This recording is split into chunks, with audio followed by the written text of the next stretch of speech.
राधे राधे दोस्तों, जय श्री कृष्णा।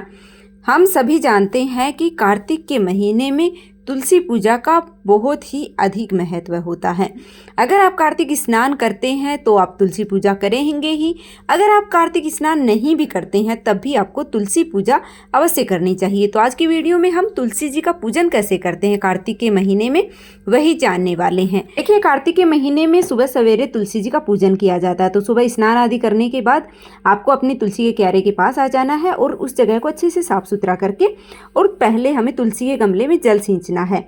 ध्यान रखना है कि अभी सर्दियों का मौसम आने वाला है, तो जल जितना ज़रूरत हो उतना ही आपको सींचना है। किसी भी देववृक्ष की जब हम पूजा करते हैं तो सबसे पहले हम जल सींचते हैं। उसके बाद में हम दीप प्रज्वलित करेंगे। तो आप शुद्ध देसी घी का या फिर तिल के तेल का दीपक आप प्रज्वलित कर सकते हैं। देखिए, आपकी तुलसी का क्यारा अगर बड़ा है, गमला बड़ा है, तो आप तुलसी जी के अंदर दीपक जला सकते हैं या फिर बाहर कोई पत्थर रख के या फिर इस तरह से प्लेट में भी आप दिया जला सकते हैं। आप स्वास्तिक बना लीजिएगा या फिर अक्षत का आसन देकर आप दीप प्रज्वलित कर लीजिएगा। उसके बाद में हम चुनरी है वो समर्पित करेंगे। देखिए, जिस दिन पहली बार आप मतलब शरद पूर्णिमा के दिन पूजा कर रहे हैं उसी दिन आपको चुनरी समर्पित करनी है तुलसी जी को।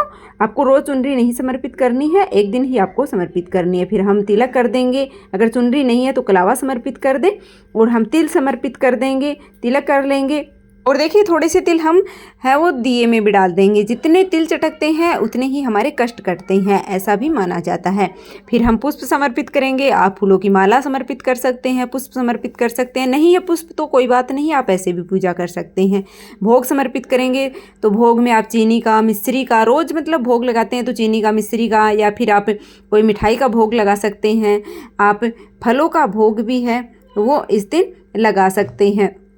आप कोई भी मौसमी फल ले सकते हैं या फिर चीनी का, मिश्री का, और थोड़ा सा हम तुलसी के क्यारे में डाल देंगे। थोड़ा सा ही डालना है हमें, क्योंकि ज़्यादा यहाँ पर चींटियाँ लग जाती हैं तो तुलसी का गमला है वो ख़राब हो जाता है।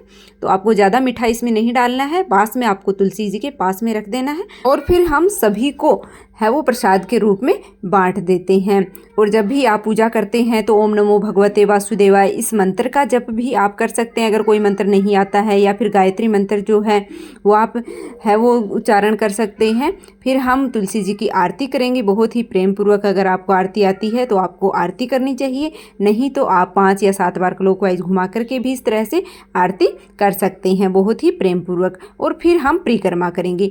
तो देखिए, अगर आपकी तुलसी जी का गमला है जहाँ पर आपको परिक्रमा करने की जगह है मिल जाती है तो आपको इस तरह से परिक्रमा करनी है।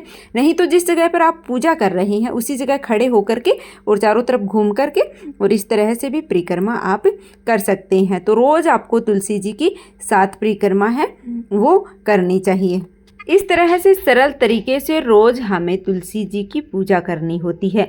अगर आप कार्तिक स्नान करते हैं तब तो आपको पूजा करनी ही है, नहीं करते हैं तब भी आप इस तरह से पूजन कर सकते हैं। और देखिए, जब आप कार्तिक स्नान करते हैं तब आपको कैसे पूजन करना है उसकी वीडियो भी आपको इसी चैनल पर मिलने वाली है। पथवारी जी आपको कैसे बनानी है, कैसे पूजन करना है, सबकी वीडियो आपको इसी चैनल पर मिलने वाली है।